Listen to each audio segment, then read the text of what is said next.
Okay, this is a lecture that will be briefly summarizing chapters 2 through 5 of Father Greg Boyle's book, Barking to the Choir. And hopefully this will just serve to refresh your memory a little bit of these chapters and spark discussion at our in-person meeting. So,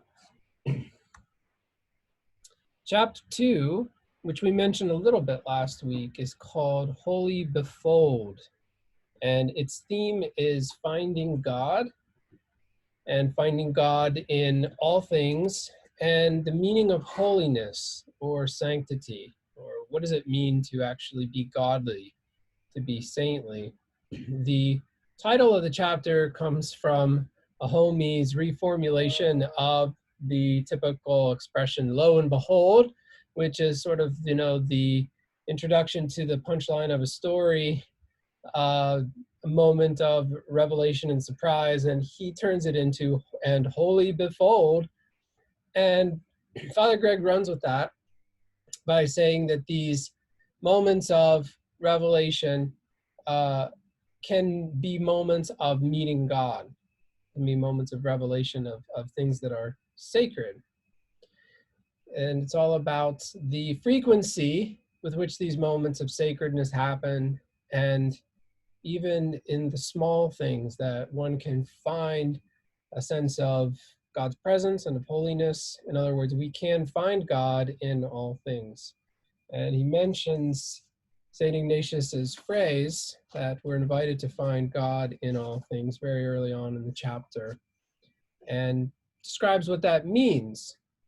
And he writes on page 36 that it presumes, this idea of finding God in all things presumes that the world is steeped in God, that God is everywhere to be found, that we live amidst a universe soaked in grace that invites us to savor it.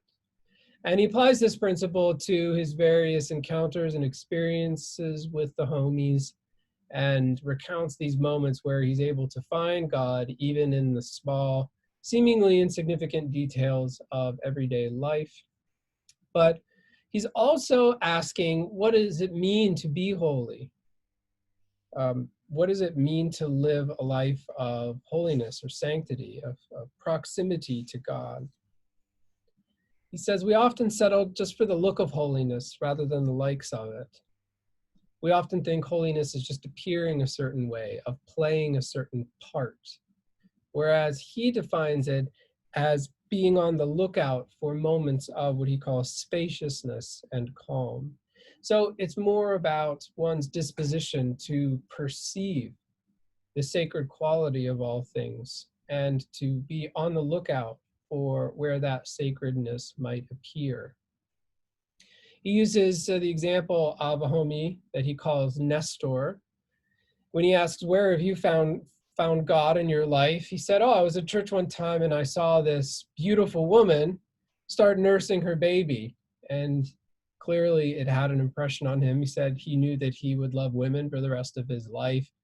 And whereas most people might be a little bit hesitant or embarrassed by that, he kind of reveled in it.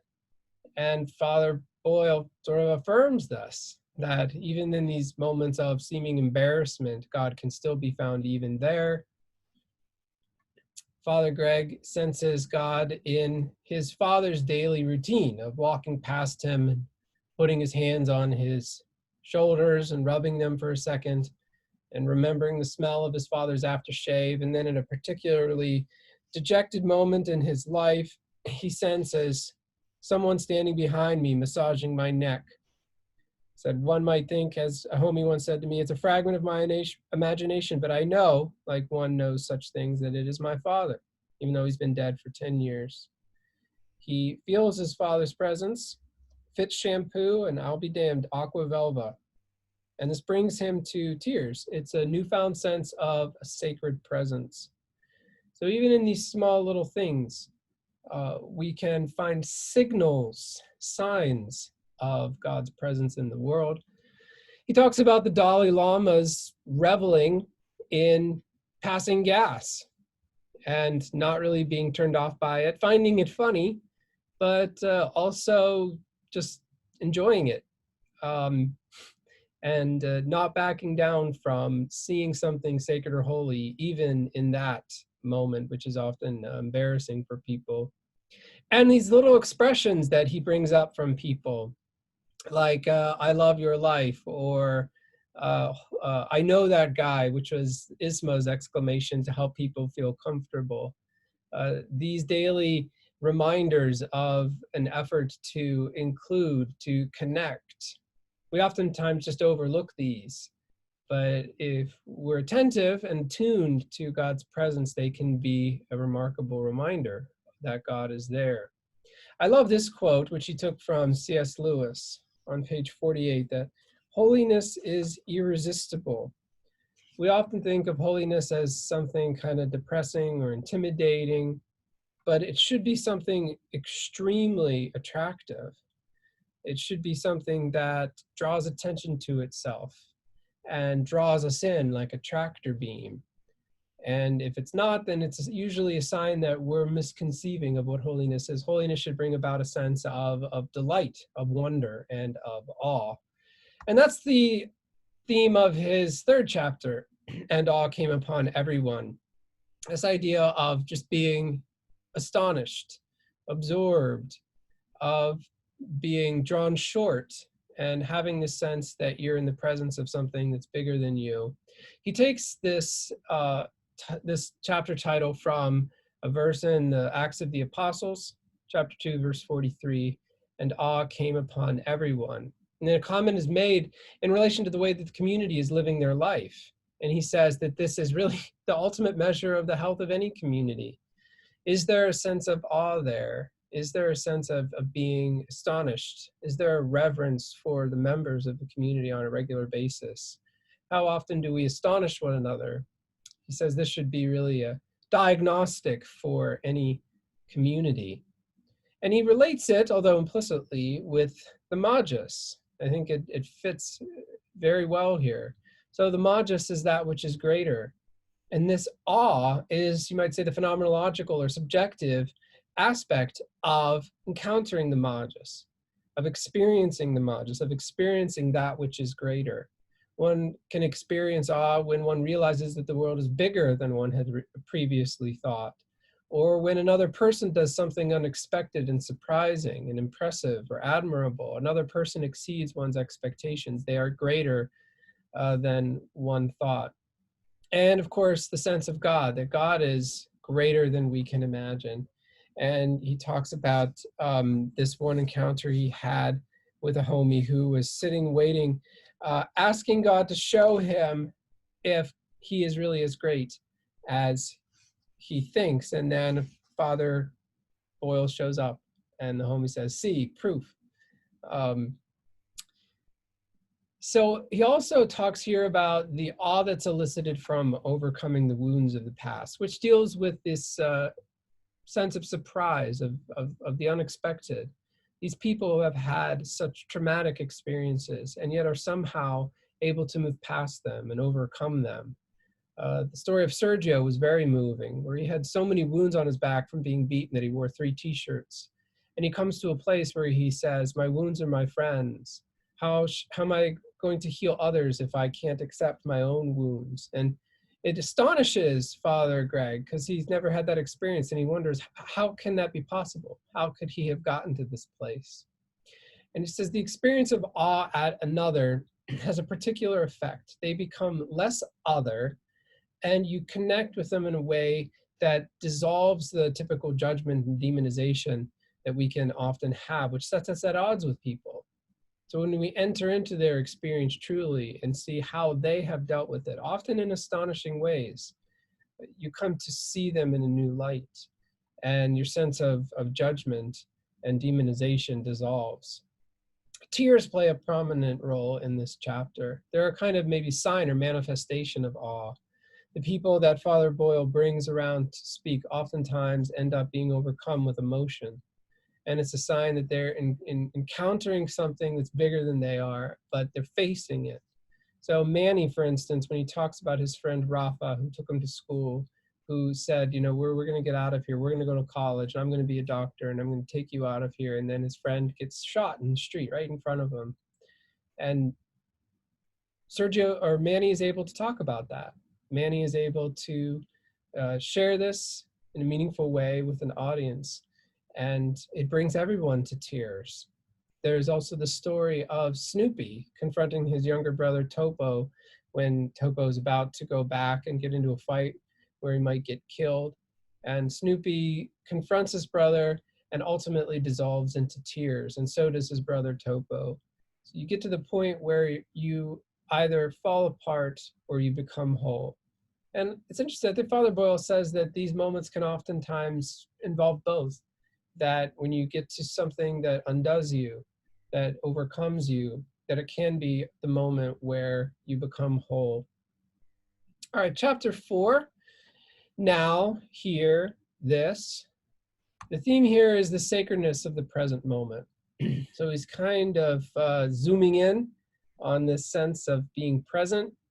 And he writes on page 74, if your anchor is not centered in today, then you'll blink and miss the delight of this very moment, which is always with us and is the perfect teacher. So where exactly do you begin to find God? The first chapter, who is God? And then how do you find God? And then what's your attitude toward God or your sense of experiencing God, namely awe?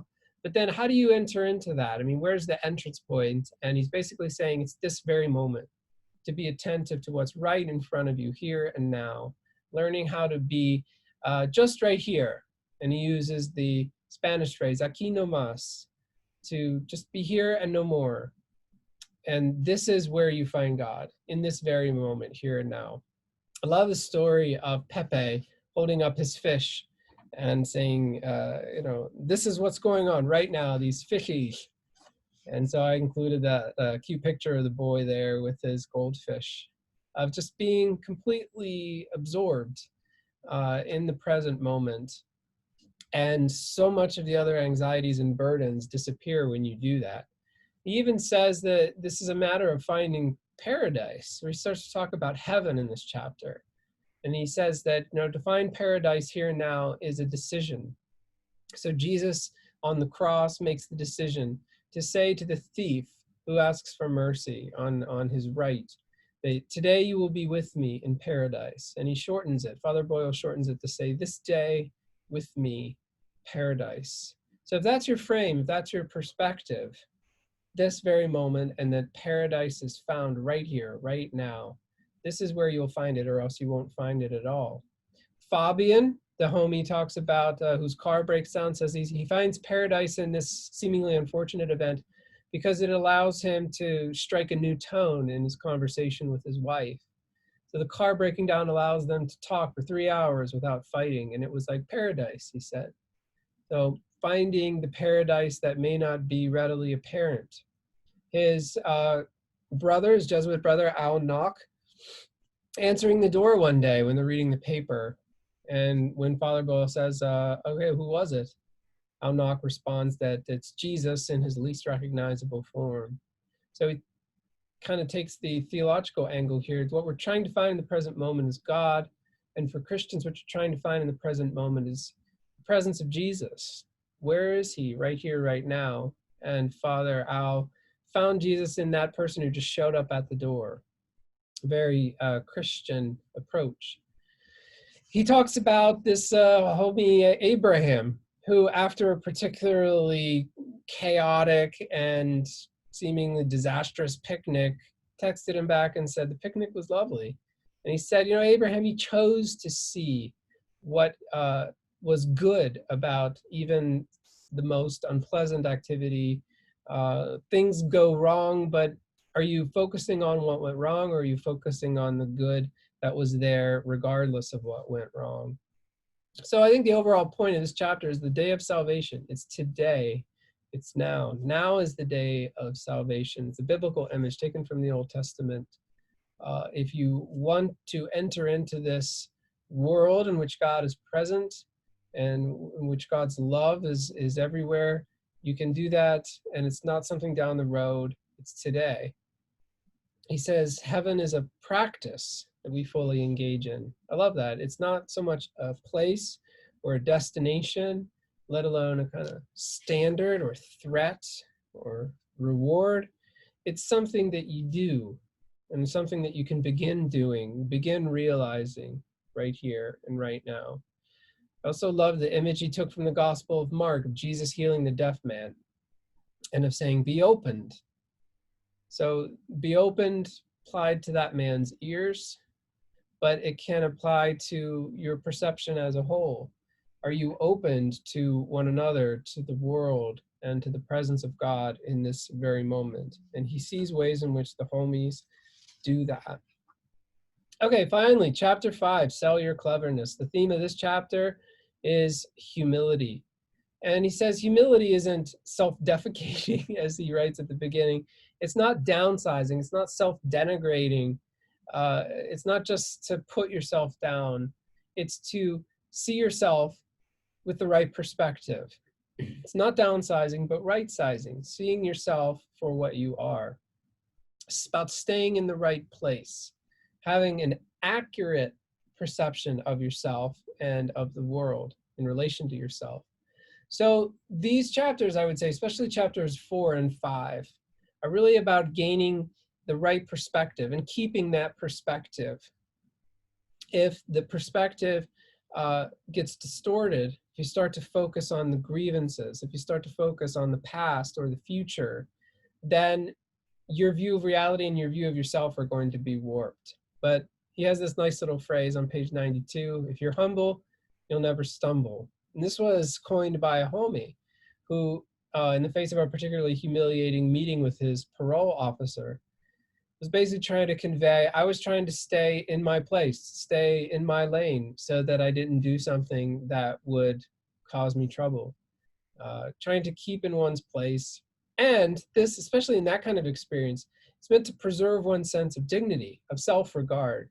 So it's not believing that you're better than you are, but it's also not believing that you're worse than you are either. It's maintaining that grounding in an accurate sense of who you are. And that helps you to navigate the events of your daily life that might affect you otherwise. And ultimately, it's about maintaining one's sense of smallness, because if we're honest, the tendency is to see oneself as greater or bigger than one is. And he has this beautiful quote from Saint Juan Diego, to whom Our Lady of Guadalupe appeared. He said, I'm a nobody. I'm a short rope, a small ladder, the tail end, a leaf. Which is remarkable. I mean, he was a poor peasant, but it was really because of him that something like 15 million Mexicans were ultimately brought to the faith. I mean, talk about somebody who had an enormous pivotal effect on human history. This poor peasant, this poor, Aztec peasant would have been that person, but he kept his sense of smallness, and that was the key. That was the key to his favor from God, his key to allowing himself to be this transformative figure. And personally, just subjectively, it's liberating to be brought back to one's insignificance. Father Boa talks about all kinds of stories where people kind of either intentionally or unintentionally insult him or denigrate him or his work or mistake him for someone else. And he says, you could develop a grievance from that. You could take offense at that, or you could take that as an invitation to be brought to a sense of one's own insignificance. And he says it's actually liberating. It actually makes you freer and happier to release those grievances. And this quote from Rumi I found really beautiful, which is where he got the title for the chapter, Sell Your Cleverness and Buy Bewilderment. And notice the dynamic there in connection to the last two chapters. If you're less and less concerned about maintaining your own cleverness, your own sense of yourself and your importance, then you leave yourself open to being amazed at things outside yourself, to experience that awe, that astonishment, that wonder that leads to a greater sense of delight. And ultimately, you'll say, humility is the secret to delight. It's the secret to really taking joy in the things that are around you. And a key aspect of this, as came through very clearly in this chapter, is humor, the capacity to laugh at oneself. I see this in public figures. I love watching those videos on YouTube where there's bloopers in a newscast and the newscasters dissolve into laughter at themselves. it's a measure of a person's character, I think, whether or not they're able to truly laugh at themselves and allow themselves to be the subject of humor. It takes certain stability and humility to do that, and it's a sign of health, in my opinion. So they talk about how the homies meet the vice president and the president eventually, and sort of the humor involved with that situation, the incongruity of these poor homies and these great public figures, and they keep a sense of themselves. They keep grounded. They are honored and overwhelmed by the experiences, but nevertheless, the humor arises because they don't exactly know what to do. They don't put on airs, you know, they don't try to be somebody other than they are. And this is the path ultimately that leads to a sense of surrender, a sense of gratitude, and ultimately the capacity to cherish what's in front of you, to cherish the little things in which you can find God. So anyway, that's my little selected tour through these chapters, and hopefully you enjoyed them, and hopefully we can talk more about all the other things that I couldn't mention as well when we meet again and talk about these chapters. So thanks, and I'll see you soon.